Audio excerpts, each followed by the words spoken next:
Welcome viewer, I am Murugan S. This video tutorial describes how to install Telnet client on Windows 10. Type Control Panel in Windows search bar. Click Control Panel. Click View by small icons. Click Programs and Features.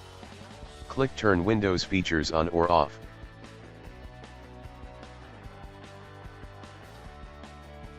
Check Telnet client.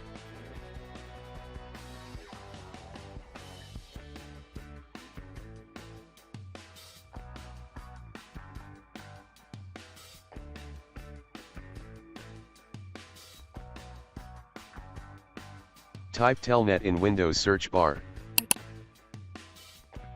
Click Telnet.